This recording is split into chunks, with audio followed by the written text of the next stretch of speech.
Hello, how's it going? This is Cesar Sanchez, and Matthew Simpson. we're here to talk about fascination of the occult and demonic possession from their early beginnings in the 1970s to the modern day horror films. Yeah, we're going to look through our three separate films of The Exorcist, Talk to Me, and Late Night with the Devil. Two modern films and one um, old film that was very influential for its time and definitely for this topic. So we're going to first get started with The Exorcist.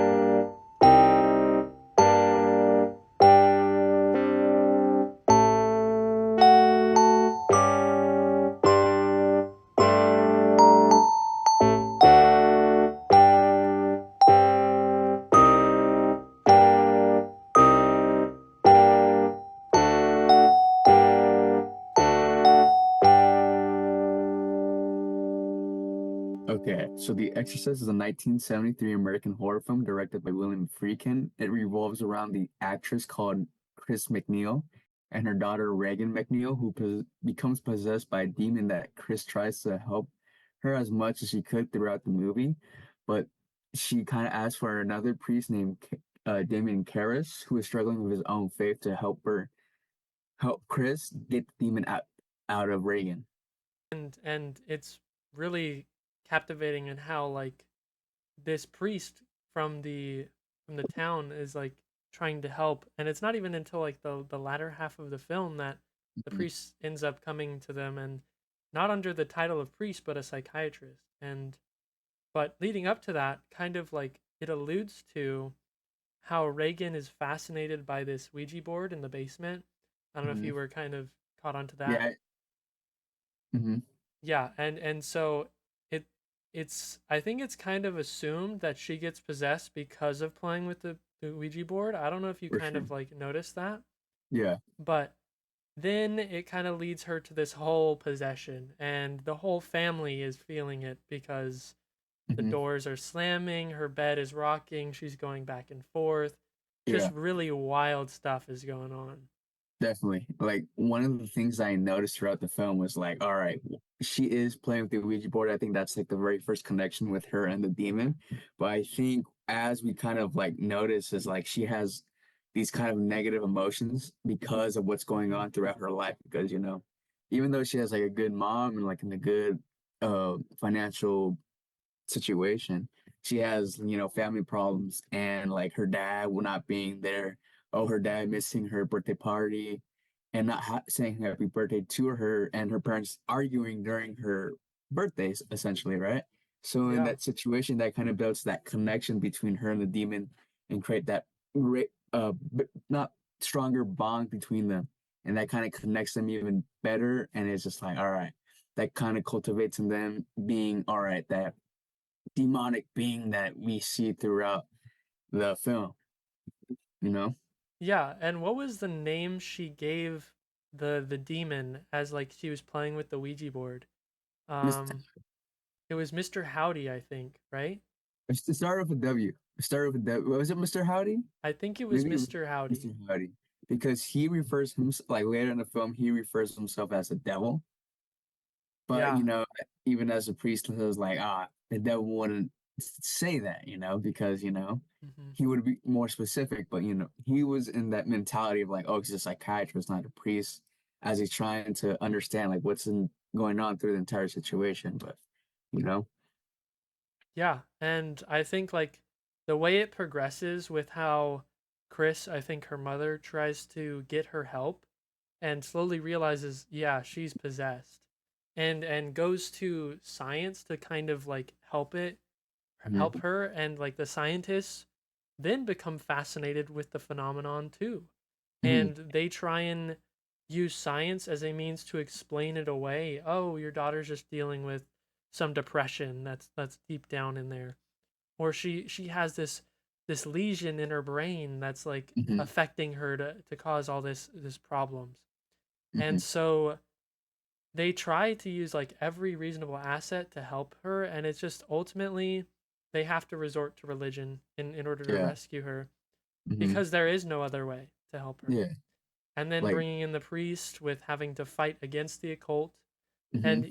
and even like through the priest's own kind of upbringing is Hmm. that like it's a very rigorous process to become a Hmm. priest. I don't know if you've Oh ever yeah. like looked into that, but it's Nah. very rigorous, and Really? it's like, yeah, got to go to like a bunch of schooling, and yeah. And so he's kind of been taught in the occult his whole Hmm. entire life in a Hmm. way, but it's almost the exact opposite. So he has to be not necessarily be fascinated by it, but for the sake of being aware of it in order to fight against it. And I think we kind of saw that in like the opening of the film with Hmm. that other priest that ends up like coming later on to try and help Marin? them. Yeah. Yeah, yeah, Marin, who's Hmm. like on this archaeological dig and is finding these artifacts from the old um I think church of like Yeah, Jerusalem or something like that. for So sure. very very captivating how that kind of sequence goes on. Yeah, like one of the biggest things that like fascinated me was that in the very beginning of the film is like not Marin, what's his name? Karras. Damon Karras, he's like the very first priest. He's the one who is essentially the one who is well known for helping people, helping others in his community. But it's like in his own kind of like life situation, he's struggling the most. He has a struggling mother. Then sooner in the film, he puts his mother in a mental hospital and they're not living in a good situation. On the other hand, it's like they're Hmm. in the hard streets, and it's like, all right, he is dealing with alcoholism, he's dealing with financial instability, and later in the film, he even states to one of his priest friends, "Is like, oh, I think I'm losing my faith," and it's so Yeah. awesome, not awesome, but it's so captivating to hear like a priest who helps the community so much to lose his faith on God, Hmm. and he is essentially the only person who can help these people because he is revolved the most around Catholicism and the fascination of like exorcism. And it's like, oh my God, how is this guy who has the least amount of faith gonna fight off a demon who is actually a proving point that we need faith to help us get Hmm. through life. Exactly. Like, yeah, it's such a crazy aspect to see that go through that kind of battle sequence between a demon and a person losing faith. I like that a lot. No, yeah, I totally agree with you on that. Especially how like in the aspects of when he's in the room trying to talk to the demon and get the demon out of the girl and Mm-hmm. kind of like almost diagnose like is this really um desiring an exorcism or needing an exorcism. Mm-hmm. And I think like one of the one of the parts that really struck me was like your mother's in here with us. It's like, Mm-hmm. oh my gosh, his mom just died and you're like Yeah. hitting him where he hurts, and that's just like total the enemy would trying to do that. And so it was very on like theme with how like the enemy and the devil was like taking control of this kid. Mm-hmm. And I think the priests were even kind of like, why is he doing this? What is his goal? Mm-hmm. And ultimately, I think the ending is showing what his goal was, to Mm-hmm. take two priests off the table Mm-hmm. and like not have them have the ability anymore to give glory to God and give like these good things to other people and help them out. Mm-hmm.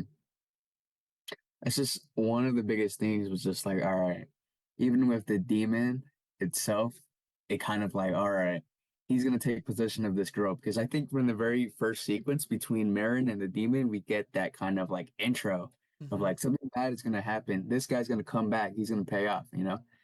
That's why we see him in the very beginning of the film, in a different, I think it was like a Middle Eastern country. Yeah. And the thing was, he was like digging for certain artifacts, agriculture he could find, and he finds a piece that probably revolves around that demon. And once we see later in that sequence, it's like in that ending sequence, we see the statue of the demon and him like facing each other in Yep. between of the sun. Like you're gonna get that.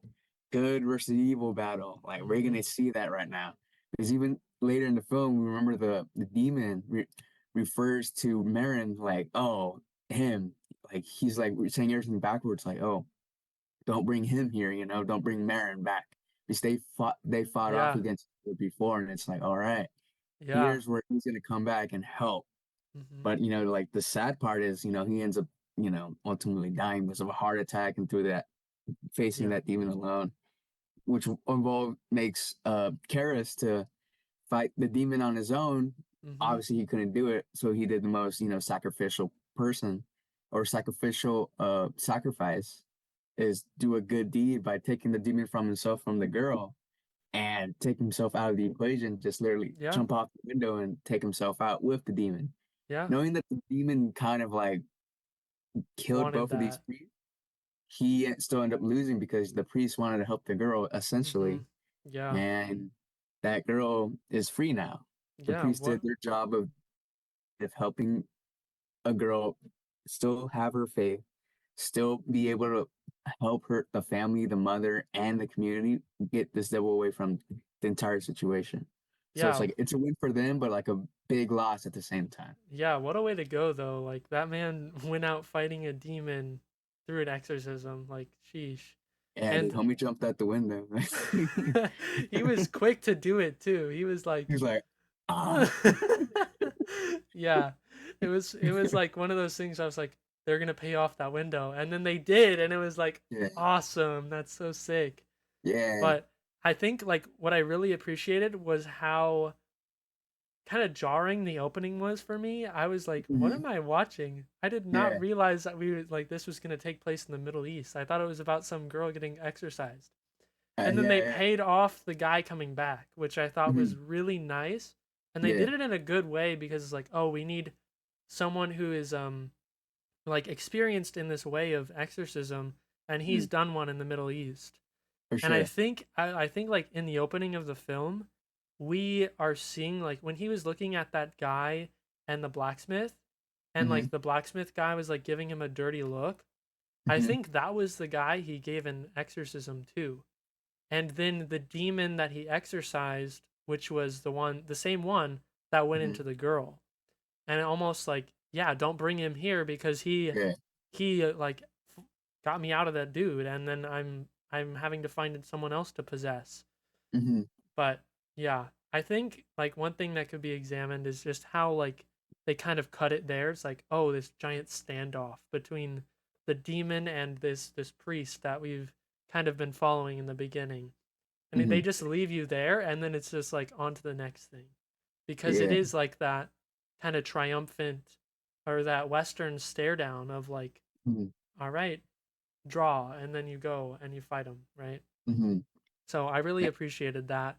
Once I watched the rest of the film, I was like at first, what is going on? But then it Yeah. it did pay off. So there's good setup and payoff in that film that I appreciated. No, yeah, like at first it didn't make sense to me either. I'm just like, what are we doing over here, bro? Like, we're not supposed to be here. Like, this ain't revolves around religion, but like finding stuff in the dirt. I mean, you gotta find evil somewhere. Yeah. But yeah, I always thought it was just really cool of just like that head to head, like, we don't they like during this it was like in the 1970s, so Hmm. what could you do to showcase this kind of like big battle between good versus evil? I'm like, oh, bro, this is really dope. They kind of just like lowered the opacity just to show them like, hey, here's I'm not there physically, but I'm there spiritually, and you know me Hmm. already, and Marin is just like, I'm here to fight you again, bro. Like I'm I'll do ready, whatever it takes. Yeah. whatever it takes. And he does end up dying, but Yeah. he had some backup. He did. So, and it's great to see like, all right, all right, even with evil, it's like you're gonna be on your own. Or kind of shows that the demon was on his own at this point compared to the priest. They had literally the doctors, they had the mother, they Hmm. had the help, they had a variety of people. Then they had the community helping them, to get this girl, the demon, out of her. Not everyone, but the people who knew they want Yeah. to do as much as Yeah. they could to help. That was kind of cool. Yeah. Yeah. I think like another thing that I was really shocked by was the Mm-hmm. vomit. Like I was not expecting the vomit at all. I do not Yeah, do vomit whatsoever. So yeah. when that happened and it went straight into the guy's mouth, Mouth, I yeah. instantly was like, "Oh my gosh." Like, yeah. And to think like back then they didn't have CGI and it was all Mm-hmm. practical effects. Like For all those sure. effects on the face, oh Uh-huh. my gosh, they were really well done. Yeah. I think they used a robot for that one. Oh, 'Cause really? yeah, they made a robot out of that of the girl just so she couldn't do everything, but she still at a young age, you know. So they actually used I think they used a robot just to like have those Mm, mannerisms and copy like the mouthing and everything, and then they made her throw up or made the machine throw up. mm. But even still, it's like you notice like a lot of the scenes where it's like she's still vomiting. I'm like, how do they do that? Like she's still going. Like it's Yeah, endless. It's yeah. crazy, you know. Especially with And like the bed like levitating too. yeah, That was a cool effect there. I thought like the cross and with the girl what she was end Yeah. up doing, and like that Hmm. was like the most intense. Yeah, First, but it was also like I'm glad it wasn't on there the entire time as she was mhm, doing it. It was only like a quick second here and there yeah, when but even like it flashed it and then it was like, okay, well, it's just a jump scare. Not it too is, bad. but it's like even still, it's like oh, you still feel that tension of the Yep. situation, where it's like that's how Yeah. far it's getting. Like you don't see that, you No, don't yeah. see that normally. So like she just goes at it, Mhm. and then like Yeah. cuts to her going down there, and then cuts to like her mom reacting to Mhm. it, cuts to the face of the girl like reacting like ah. Yeah. I Yeah. felt that emotion. I was like, yo, this is bad, Yeah, it you know. was pretty bad. I think what Mhm. was there were some funny moments too where like the guy walks up to the girl and then she just slaps him in the face. I was laughing so hard because it's just like out of nowhere. You know, like Wh- wh- the scientist guy walks in or like to talk to her or the oh, doctor yeah, like the and doctor, then right? yeah, she slaps him right in the face. It's Yeah. just like there's some moments here and there where it's like a little fun. So I I don't know why, because I was laughing when the priest jumped out the window. I was like, damn, he went for it. I was like, dang, that's intense. But even still, I laugh at that part the most. it was good foreshadowing. I really like that. It was good. I like how they used the stairs as a way to like show like he's going that downward path with the demon. I Yeah, like that a lot. yeah, exactly. And even it's like how they implemented horror and religion together. Mhm. I thought that was really awesome too to do, because before they always just use like, Texas Chainsaw Massacre or It kind of movies. Like you have like and like some supernatural entity, but you never deal that with religion. So this is like the very first movie that kind of implements like exorcism, Right. Yeah. Catholicism, Christianity with that. And it's like when they people saw this, people were like grossed out. Compared No, to yeah. us, it's like we're used to like horror. It's different now, but it's like we still kind of got affected by it. Where it's like, Mhm. oh, this is pretty cool, and how they did the practical effects Yeah. and how they kind of implemented all of these ideas into this Mhm. story. Yeah, You know? and I think like having that early kind of occult boom cuz like this was around the time when like the Church of Satan was like this the Church of Satan was just coming out like right before that. And so Mm-hmm. occult was kind of like growing and Mm-hmm. like obviously the church and everyone were like no, it's bad and like don't look down on it. And this Mm-hmm. is kind of, I think, the first instance of like the two colliding on the big Mm-hmm. screen. And Mm-hmm. so I was talking to my dad, and he was telling me how controversial this film was, and like it was not received well Oh by yeah, audiences, not yeah. only by like the subject matter, but also just like the basically blasphemy of like the Catholic Church in a Mm-hmm. way. Mm-hmm. Um, but I think like there's still redeemable qualities in this film because the priest does do a sacrificial act like compared to Jesus. Like Jesus Mm-hmm. died for everyone's sins and then here this priest is taking the demon into himself Mm-hmm. like take me and then he goes and sacrifices himself for this family to Yeah, continue on, which I thought was really a good tying up of everything.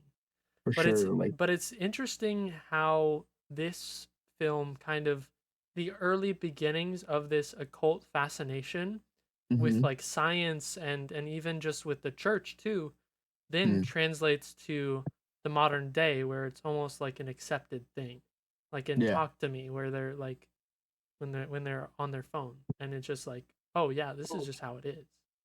No, yeah. With Talk to Me, it was kind of a different situation because they're with the Exorcist, they're invade demons invading them without their permission. It's like that kind of barrier where they're crossing past. They deal with that grief in their lives or sadness, and it creates that bond between the vessel and the demon where it's like, all right, now you're possessed. Compared to Talk to Me, we deal with Mia, who's like the main character. She's grieving. She's in that grieving stage with her mother, who ended up dying a couple years before, and then she's introduced to that environment of using the hand. And when they go into the situation, the very first experience with the hand, it's allowing the spirit to enter their bodies with full permission. Yeah. But yeah, the consequences of that's like so dire because same Mm-hmm. thing with the Exorcist. You deal with that once they evade. It's like you're gonna have to deal with the consequences of your actions. Mm-hmm. They're so big, and you Yeah. end up affected by that mentally and physically. Yeah, I can bet they didn't watch The Exorcist. Oh no, bro, they're just like, how's it cool, So yeah, let's delve more into Talk to Me a little bit more after the break.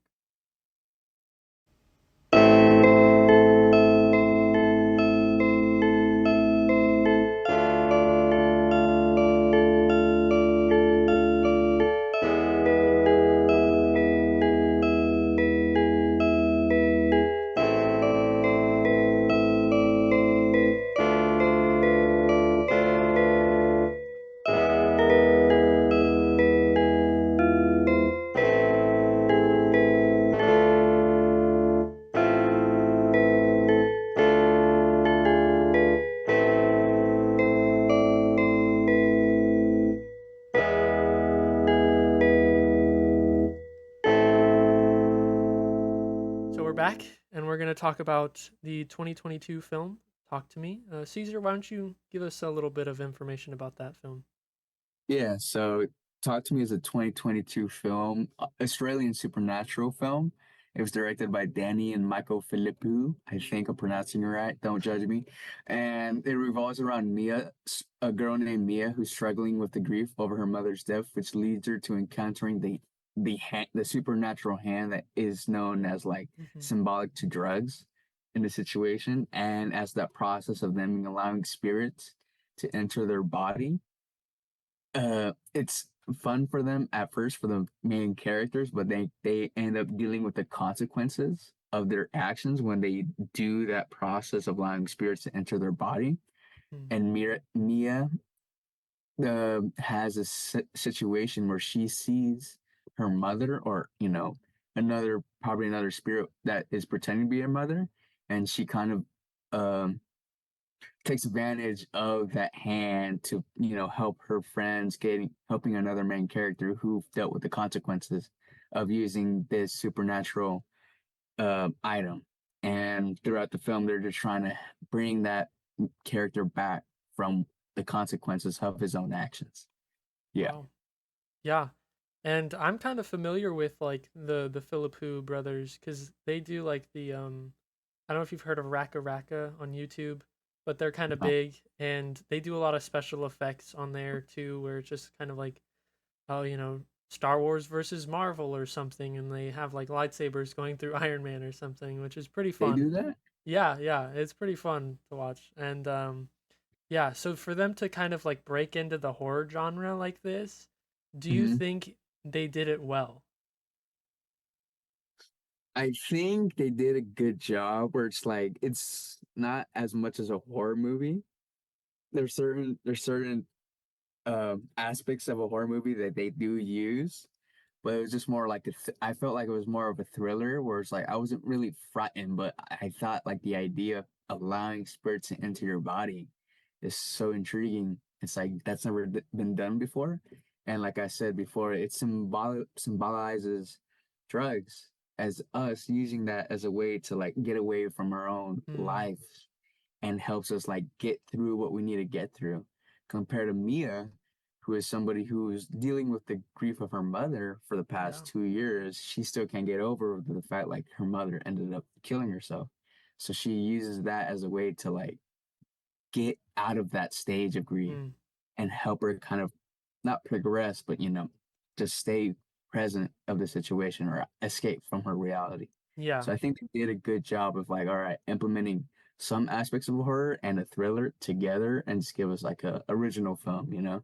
Yeah. Yeah. I definitely see that. And with I think like in this film they use social media as the drug. Like Hmm. they use their phones and they kind of like post it on social media for the sake of clout or gains of followers, and then it just keeps on spreading it, and almost kind of like this addictive thing, right, where they grab the hand, they have this encounter with a spirit, they can see them, and then they finally like talk through the person, and it's thrilling. Yeah, and one thing that I noticed, like when they kind of brought in the hand, it's like that very first experience with Mia and the hand, it's like she's fearful at first. You notice like, oh, it's a spirit, of course gonna be, scared shitless. But in a sense, it's like when you deal with drugs, you're going to be experiencing that same situation because even with Mia, she felt like she wasn't pressured, but she wanted to feel kind of invited to that friend pack because she was more of an outsider from the very beginning. Mm, And in a sense, she wanted to feel connected to the people around her. She's, like I said, she wanted to deal with her grief. And that way for her, that was her dealing with that grief, like feeling kind of part of a group, kind of a wolf pack, and being using that hand kind of just helped her get in that wolf pack. But the social media, the clout, it kind of like influences a person to do mm, drugs and certain situations they don't want to do. And I found that so interesting where it's like, all right, they just connected really, really well when a first experience when using certain drugs mm-hmm, and using the hand because it's like, all right, you're gonna be feeling fear from the very first beginning, but once you go through that very first experience, they're just gonna, oh man, I just want to do it again. Like, let's do it mm, again. You're gonna have those thoughts of where you don't want to do it, but once you get that first taste, you're just gonna be like, okay, it wouldn't hurt to try again. Let's do it again. And then the social media kind of like pushes you doing it again. It pushes like mm. every other aspect to help you keep using that drug again, which sucks about our current situation of society. But I find that really intriguing. Yeah, no, it is, especially with how like instead of an actual drug, it's the occult and Mm. messing with spirits, and like we were joking about before, they did not watch The Exorcist, and Yeah, yeah. clearly if they did, they'd realize like, oh snap, I'm gonna turn into this little girl who's vomiting and killing priests and Mhm. ruining her family. And No, I yeah, think we kind of even see that a little bit with like they try to control it really, yeah. like through the timer that they set. It's like, Hmm. okay, they like if it's past a minute, rip the hand off of them, right?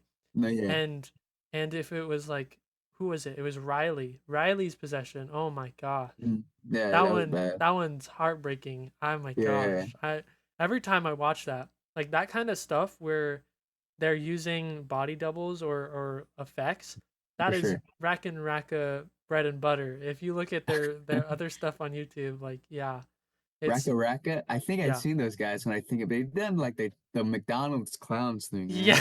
man. Those Yeah, guys. those guys. And Yeah, now I so remember. I'm glad that they brought that same kind of effects into this like film about the occult and the horror genre, because they do that so well. Like Hmm.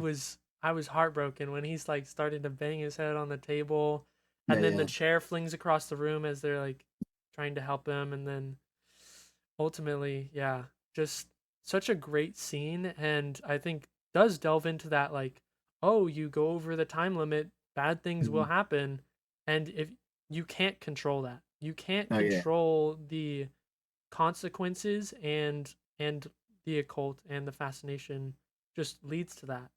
for sure. And it was like the reason he got in that situation was because of Mia, because she wanted to talk to her mom a little bit more.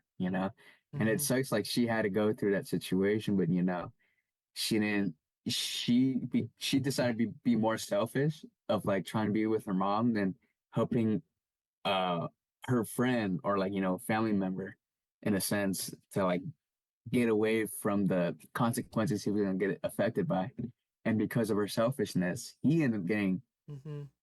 he looked like, oh my God, he looked like a marshmallow at the end of the sequence, like he looked Yeah. horrible. And it got worse because, later he's in the hospital and he's just bashing his head like Mm-hmm. some person who's just dealing with like I don't want to say like a tweaker, but like somebody who's just dealt with those kind of situations, No, yeah, yeah. Horrible. Just very insane. Just not Yeah, not right. Not right in the yeah. head.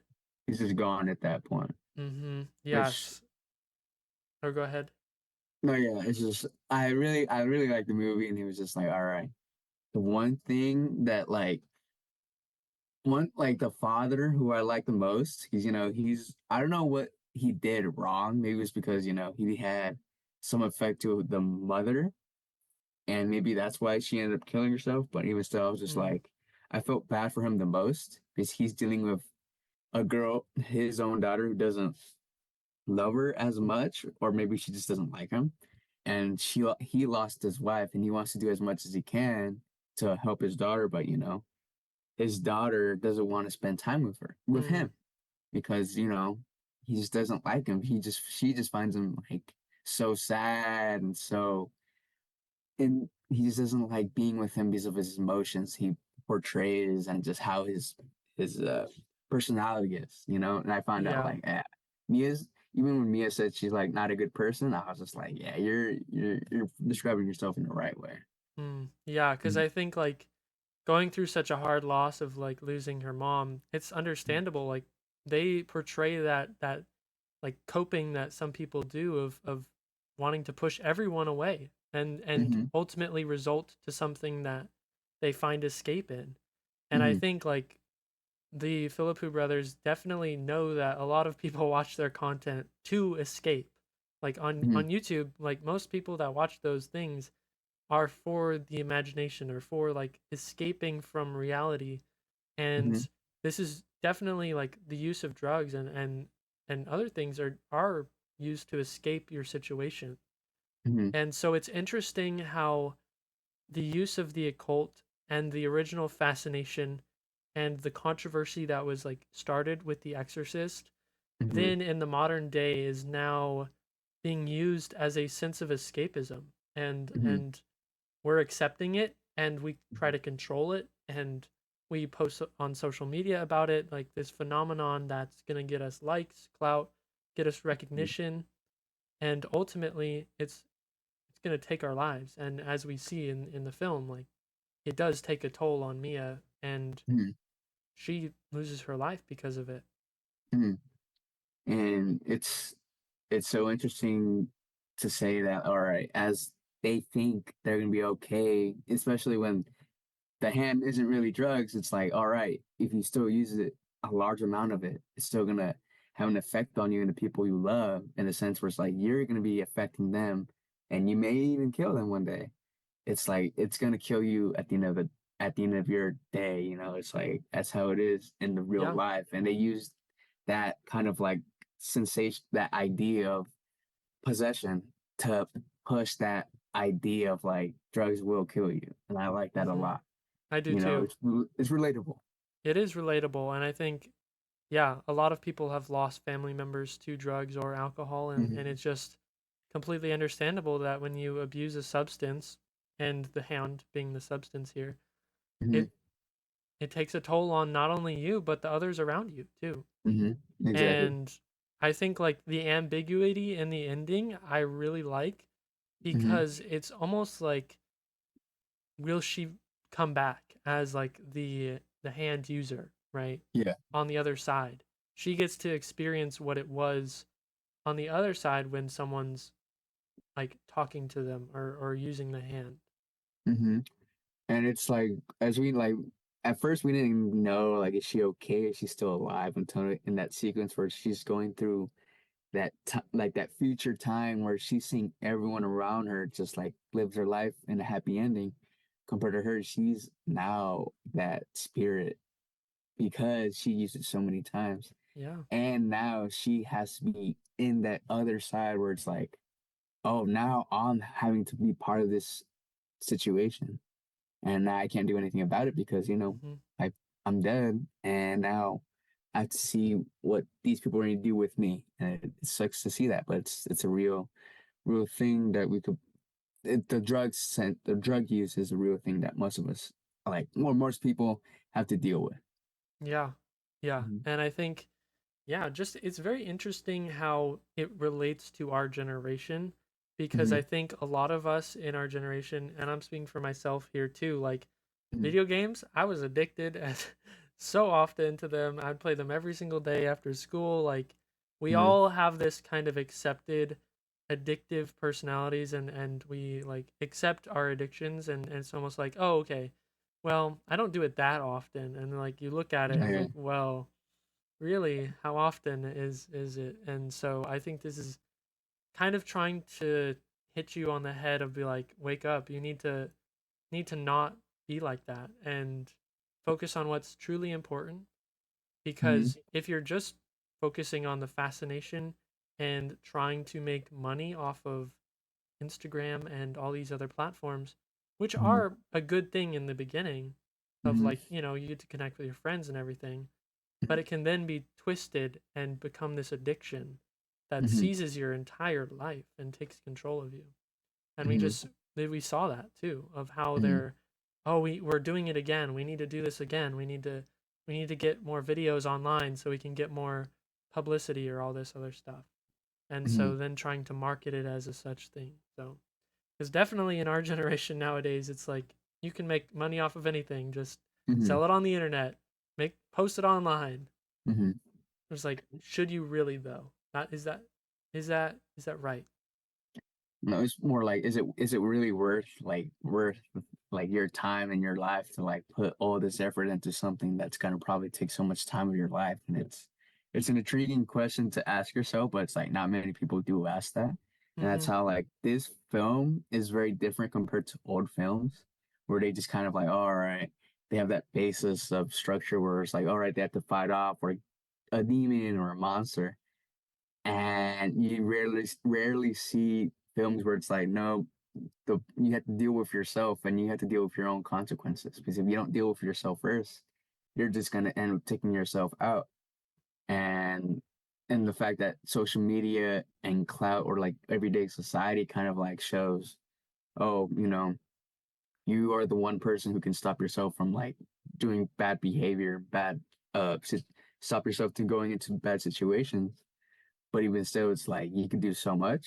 And if like you're in that life where it's like you're constantly revolved around social media, uh being famous or being somewhat of a celebrity, it's like you're most likely to be around Mm-hmm. revolved around those people. And it's like it's your choice that either you want to stay in that or you want to leave it. It's a hard question to Yeah, ask, but it's like it you have to is. ask.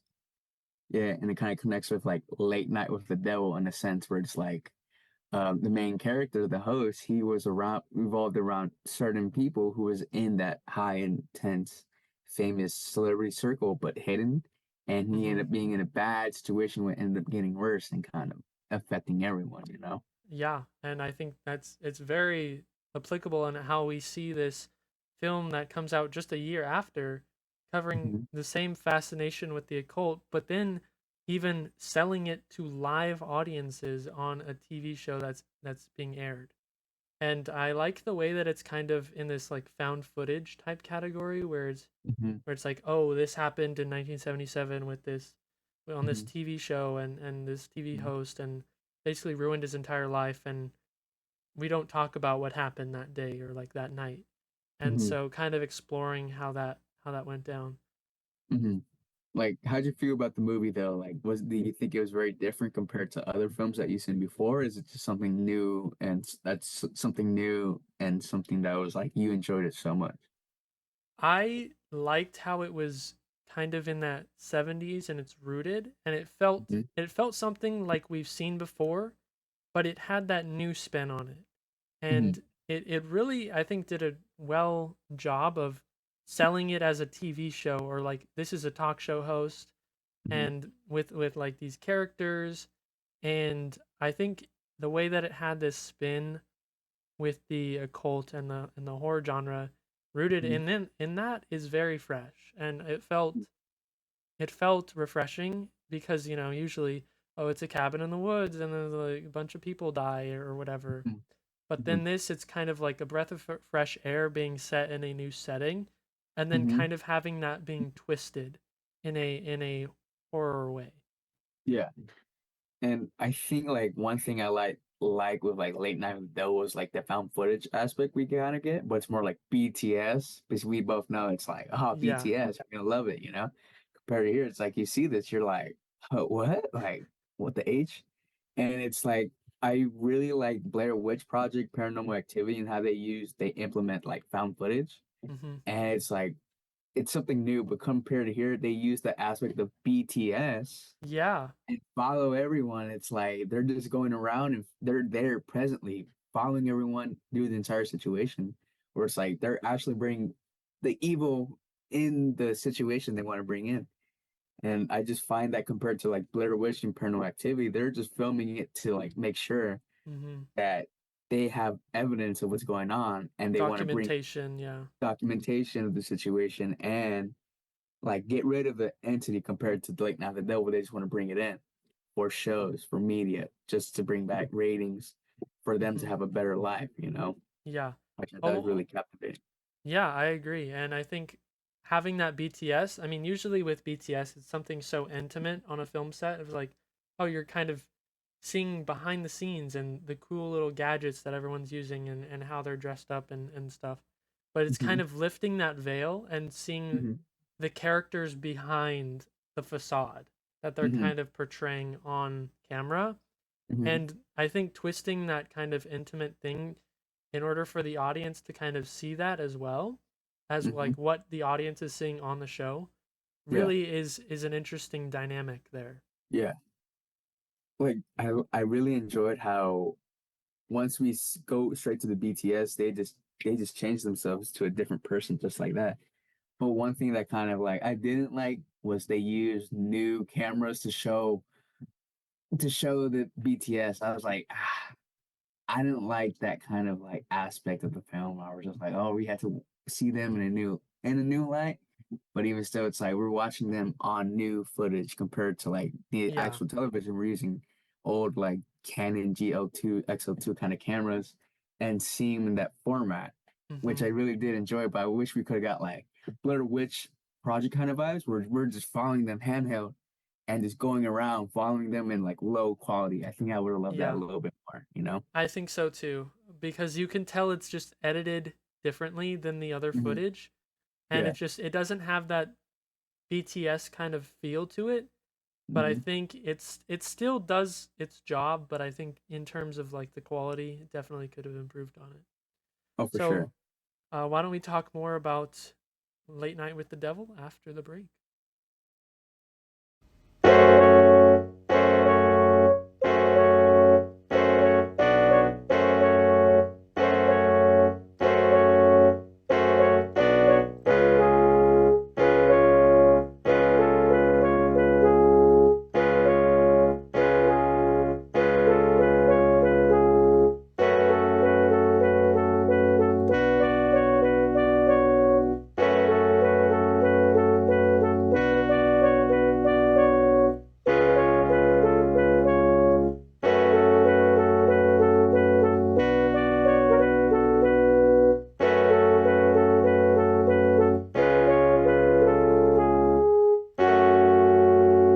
All right, we're back with Matt and me. We're going to talk about Late Night with the Devil once again.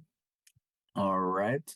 Late Night Devil is a 2023 film that revolves around a TV host who wants to get ratings back on the highest note, and is willing to do whatever it takes to get those ratings, which is why he brings a cult survivalist and a psychologist to help them bring out the devil.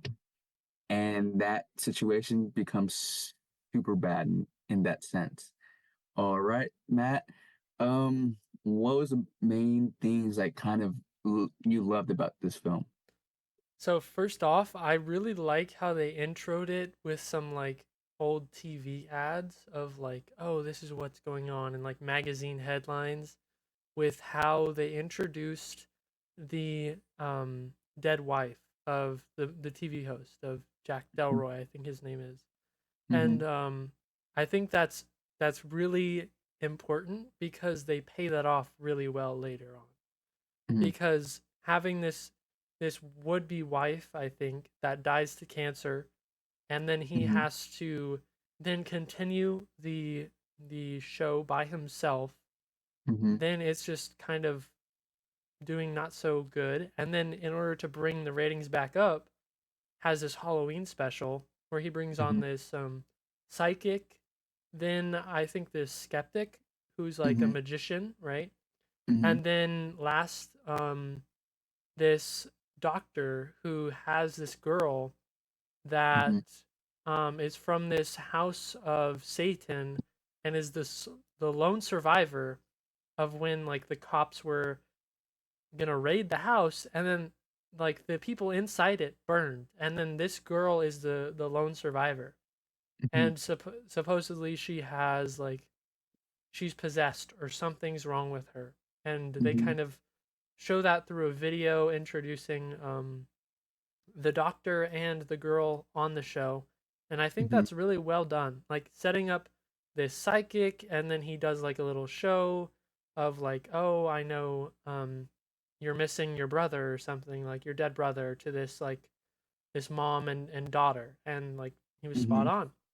But then he's like um vomiting this black substance all over people, Mm-hmm. and kind of like what's up with that, nobody knows. Mm-hmm. And he's just kind of like, there's something wrong, there's a presence here that I'm not familiar with, and I'm sensing it, there's something off. And then that happens, and then we bring out the skeptic, and who's saying like, oh well, I'll give you funding if you can prove that there's a cult presence in like this show. And he kind of is trying to debunk everything, which is Mm-hmm. important for later on. Mm-hmm. Then brings out the girl, and they kind of introduce her, but there's also some other underlying drama there too.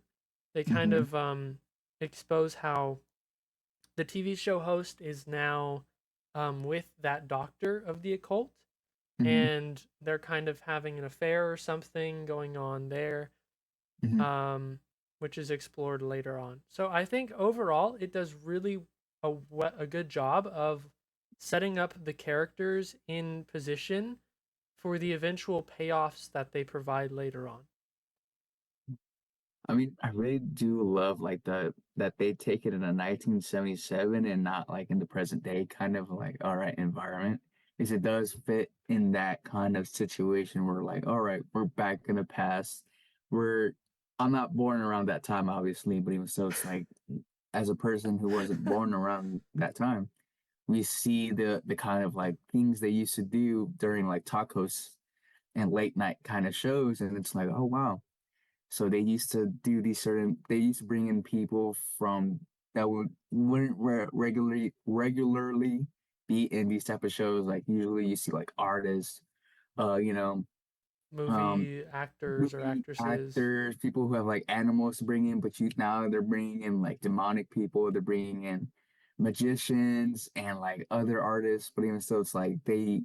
I love that kind of aspect of the film, and I just found that really exciting to see from a different Yeah, perspective. yeah, I think like instead of having it more so where the show is where your phone is and talk to me of like, oh, I'm streaming on live or like live on Instagram or whatever and showing the hand, Mhm, versus like Late Night with the Devil, it's more mainstream in the way of like everybody has a TV in their home. And like mhm, especially during the 70s, late night shows were booming. Like it mhm, even references Johnny Carson's, which is one that my grandma is very familiar with and loves, mhm, and mentions on the regular. And so I think like having that aspect of twisting that environment of something mhm, that's very very common and like loved by many at the time, to then kind of shift it to this opening the doors to the occult. And Mhm. in order to boost the ratings and displaying unexplainable things on live TV so that others can be captivated by it, just like the live audience and the people Mhm. within the show. Mhm. And I think, like, coming back to The Exorcist and how the priest's life is kind of centered around the occult, the psychic too kind of has that same kind of feel for it as well. And we kind of get that, like, he's tapping into the spirits and, Mhm. like, even asking him, like, how do you sleep at night, as a joke. And I kind of enjoyed the corny humor here and there in the film. I thought it Mhm. was pretty, I mean, not that I laughed at all every joke or anything like that, but it Yeah. was it was pretty, like, good to relieve some tension here and there. It was just like, Mhm. it's a talk show or late night show where they're trying to make some jokes out of everything. Mhm. So having that psychic say, like, "Oh, I can sleep by just turning it on, turning it off. It's just like a radio or something." Kind Mhm. of introducing us into that occult environment. And then even the skeptic's life is also centered around the occult, but the Mhm. exact opposite of debunking it. Sort Mhm. of like the priest and how he's fighting against it, Mhm. but instead the skeptic is trying to prove that it's not real at all. Mhm. And then the doctor in the end of, like, trying to normalize it and gain more recognition for the girl's possession so that the girl can get some real help, because Mhm. we learn later on she does need some help, just like that girl in The Exorcist. She needs some help. Yeah. And I kind of like the structure, not the structure, but like how they use that aspect of like, oh, girl, demonic girl being possessed needs help. Like in The Exorcist, they took that from that movie and implemented it in this movie. I thought that was pretty awesome because I didn't realize that at first because The Exorcist was like the first time they ever done that, Yeah. and they always use that idea in every possession movie, which I thought was really interesting.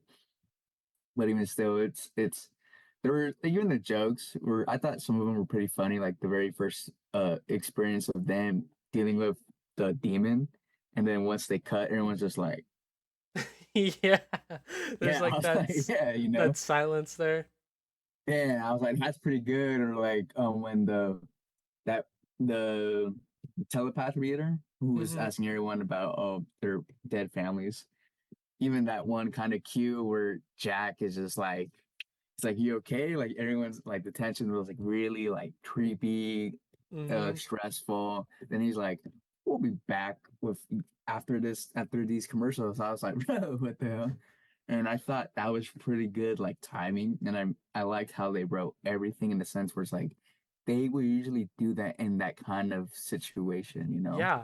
You expect them to do that because they have to keep going with the show. And it sucks that Jack was that person who wanted to elevate his show by putting everyone's life in danger. Mm-hmm. And even still, it's like, what would we do as people who are like dealing with grief and trying to improve ourselves by helping a show that was there. Personally, for him, I always felt like that show was the last thing he had in his life, Mm. which is why like he was so desperate to get more high ratings because he didn't want it to die since he had his Yeah. wife die in that sense. So I thought it was pretty interesting to see that kind of aspect of him. But even so, it's like he was very desperate in a sense. He wanted to bring a devil, a possessioning of a devil, which he knew he had ties with before because he was part of that cult back then. But even so, it's like he he dealt with those consequences, and I think everyone else did in that sense too.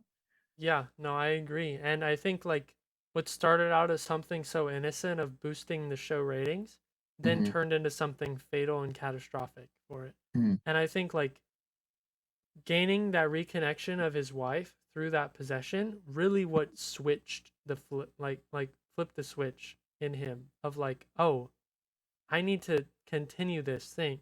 Very similar in Talk to Me of how she gains this reconnection with her dead mom and is like, "Oh, I need to keep doing this." Mm-hmm. And so, I think in that way, he wasn't accepting the loss of his dead wife yet either. Mm-hmm. He was still grieving her, and through that, like it ruins his career and entire Mm-hmm. life because of it. Mm-hmm. And we see that through the ending and just how everyone dies. Like it's Yeah. done. How'd Everyone you in the feel about the studio. ending? I mm, at first I didn't know what was happening. I was very like trying to understand like the whole, is it a dream? Is this Mm-hmm. real? And one thing I did notice was when Jack was like, when it transferred from the BTS to the show, he was still carrying the dagger and he set it down on that table there. Mm-hmm. And I was like, oh, they're going to use that for something. I know Mm-hmm. they're going to use that. And turns out they did. In the end of like, Mm-hmm. that's what he used to kill the girl that was possessed. Mm-hmm. Or what you like also mentioned is how he could have killed everyone in the studio because Mm-hmm. he actually got possessed from the girl. Mm-hmm. And so there's kind of that, what really happened, we don't really know.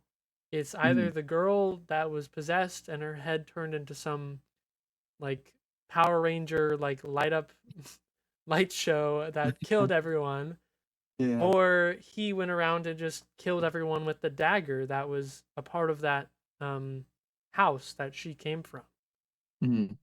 And I always felt that like he killed, like I always, that's my sense of, was like, all right, he killed everyone, because for me it just kind of like, that's how they structured it, because I always felt like, all right, there's that perspective of his where it's like, hey, she became a demon and she's killing everyone, but why would everyone's head like block off, like crack open like a coconut and like have a tornado, Yeah.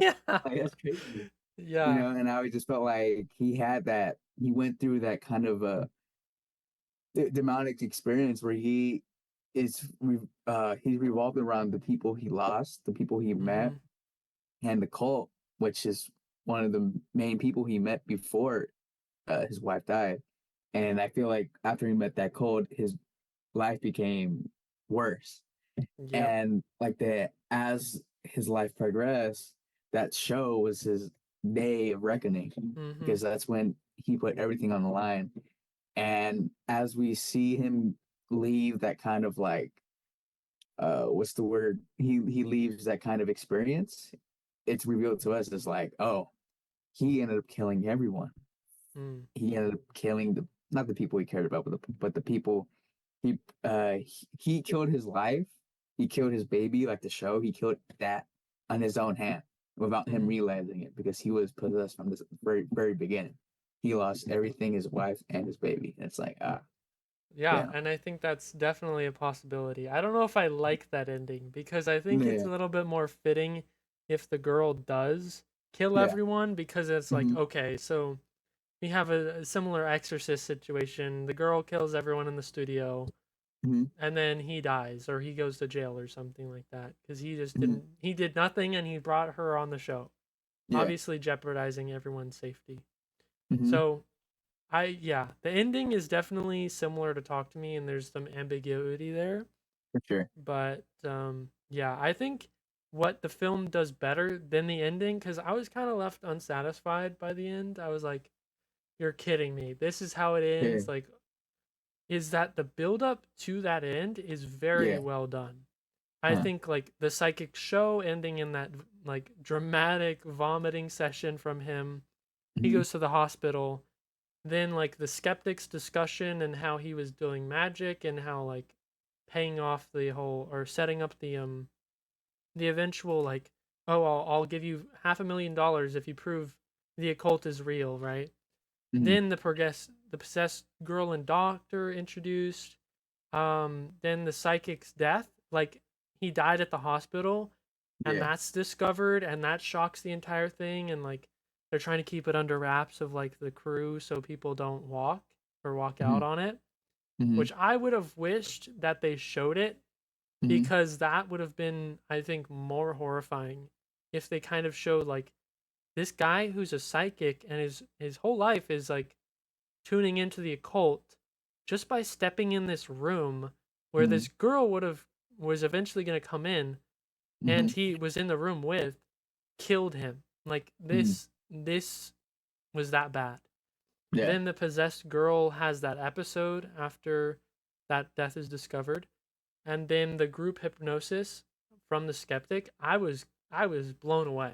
I was like, okay, dang, that was a neat That's trick. crazy. That's It crazy. was the worms. Oh my Hmm. gosh, talk Yeah. about practical effects. That looks crazy. That was a banger. I'm Um, not gonna lie. yeah, the worm coming out of the guy's eye. Oh my gosh. Yeah, I was like, how did they do that? Like, Yeah. yeah, I always found it really interesting. Like, how would they Mhm. do that? Would they actually get like a balloon and just like get in there? But obviously not. Yeah, But and then following that was like the debunking of the possession and like playing back the mm, tape. mm, And then they found out that like the dead wife in mm, spiritual form was like grabbing his shoulder, the TV host's shoulder. mm, I was like, "Okay, here we go. This is where yeah, it's like grab the popcorn. I'm on the mm, edge of the seat now. What's yeah, going to happen next?" And then mm, it just kind of the possessed girl looks in Jack's face and she kind of goes crazy and he goes into dreamland and mm, then he's like there at the end mm, watching everyone everyone's dead body, like the yeah, doctor, the skeptic, even his co-host, which was honestly that's the saddest part of the entire yeah, film is like he dies and he was mm, even saying how like Jack, you're risking everything to have these people on the show. I don't know about this, like the mm, psychic just died. We need to cut the show. Like this is something serious is happening. And he yeah, didn't listen and then it just results in everyone dead except for him.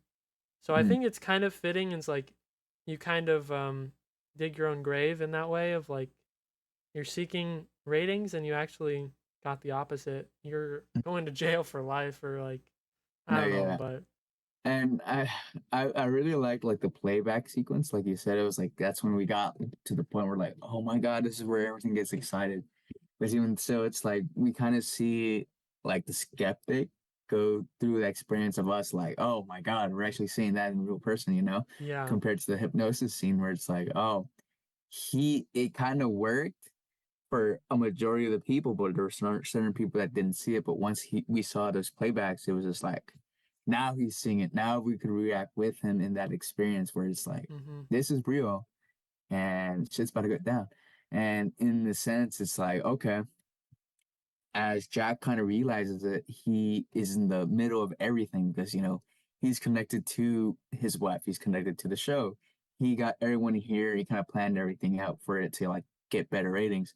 But in a sense, it's like it still affected him in a way where he had to deal with those consequences Yeah. compared to like Talk to Me and The Exorcist. The Exorcist is like the girl didn't really deal with the consequences. It was more Mhm. of the priest, the good people had to deal with the consequences, Yeah. and it sucks to see that. And with Talk to Me, it was more like the main character had to deal with those consequences because she was selfish.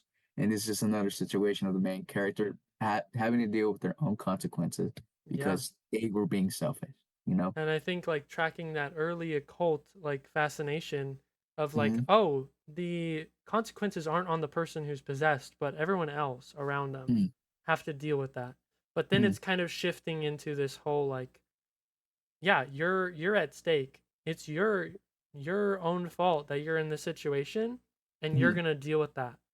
Mm-hmm. So it's definitely kind of a dynamic shift there, which is interesting. For sure. And I think in The Exorcist, I think it was a girl's fault because she was playing with the Ouija board. So she does deserve it. Oh Nah. yeah, that is a Yeah, point. yeah. That is a good point. Yeah, Yeah. bring it back. She does deserve to be possessed. She was playing Yeah, with the Ouija like board. that's what she gets for messing with demons. But like at the Yeah. end of the day, it's like it's I feel like grief, like from the very beginning with all of Mm. these have connected. It's like grief is one of the big things that help them get connected with Yeah. Shan and demonology and all those type of things.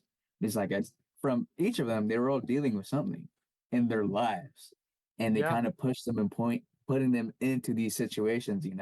That's one of the main horror aspects is like main characters have to deal with certain loss or sadness Mhm. and they push themselves into these experiences where they're life changing and it's like they end up dealing with those consequences. And I'm like, all right, you know? Yeah.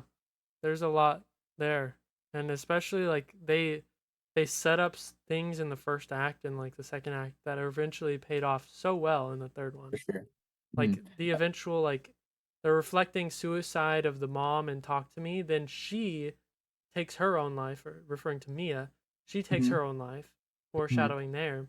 Late Night with Hmm. the Devil, the dead wife, the man in the skeleton suit, then in his cultish dream, like there's great moments and then this build up, I think that's really good, and I think that can be seen in all these films. And yeah, just the fascination of the occult, then shifting into the character of how where they are in their grieving process Hmm. and what that means for the others around them. Hmm. Yeah, I kind of do enjoy all these films in a way. It's like they're all connected in a sense, but we still kind of see them evolve to modern society. You know, it's like Yeah. The Exorcist is that basic structure of possession.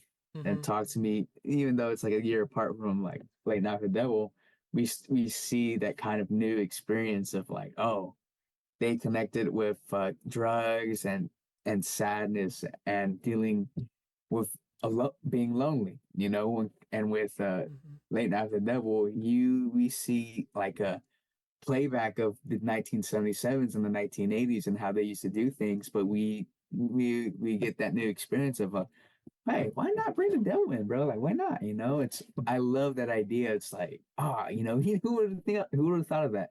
They brought retro and the basic structure of possession together in a modern Mhm. take, which I really did love to see. Yeah, and I think they even make allusions to The Exorcist. Like if you look at the face makeup Hmm. for the like for The Exorcist, of how they did, like if it is a robot or the little girl, Yeah, and then you look at the Late Night with the Devil and there's like that scarring on her like lip there, it's yeah. very similar.